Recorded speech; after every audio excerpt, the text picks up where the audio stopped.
வணக்கம் ஃப்ரெண்ட்ஸ். உங்களோட ரோஜா செடியில் எவ்வளோ உரம் போட்டாலும் பூ பூக்க மாட்டேங்குது, மொட்டு எதுவும் வைக்க மாட்டேங்குதுன்னு நினைக்கிறீங்களா? இந்த முறையை ஃபாலோ பண்ணி பாருங்கள். கண்டிப்பாக உங்களோட ரோஜா செடியில் நல்லா நிறைய கிளைகள் விட்டு மொட்டுக்கள் நிறைய வரும்.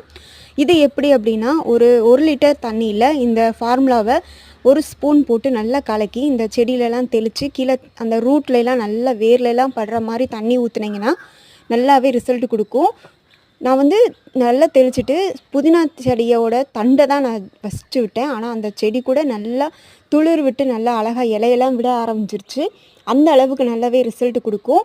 நல்லாவே கிளைகள் ஒரு ஒரு கிளைகள்லையும் நிறைய கிளைகள் வச்சு அதில் 2 மொட்டு நிறைய பூக்கள் பூக்குது. ரொம்பவும் நல்ல ரிசல்ட் கொடுக்குது. உங்களோட செடிக்கும் இந்த ஃபார்முலாவை நீங்கள் ட்ரை பண்ணி பாருங்கள். மிராக்கிள் 20ன்னு சொல்லிட்டு ஒரு ஃபார்முலா நல்லாவே செடிகளுக்கு ரொம்ப ஃப்ரெண்ட்லியாக இருக்கும். பட்ஜெட் ஃப்ரெண்ட்லியும் கூட.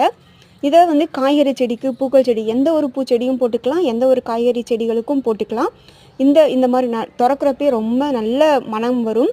இதை 1 ஸ்பூன் எடுத்து 1 லிட்டர் தண்ணியில், அதாவது உங்கள் செடி எவ்வளோ இருக்குது அதுக்கேற்ற மாதிரி 1/2 லிட்டர் தண்ணியிலையோ 1 லிட்டர் தண்ணியிலையோ நீங்கள் ஸ்பூன் கணக்கில் போட்டு கலக்கிட்டு இதை டெய்லி ஒரு நாள் தவறாமல் செடிகளுக்கு ஊற்றிட்டு வந்தீங்க அப்படின்னா நல்லாவே ரிசல்ட் கொடுக்கும்.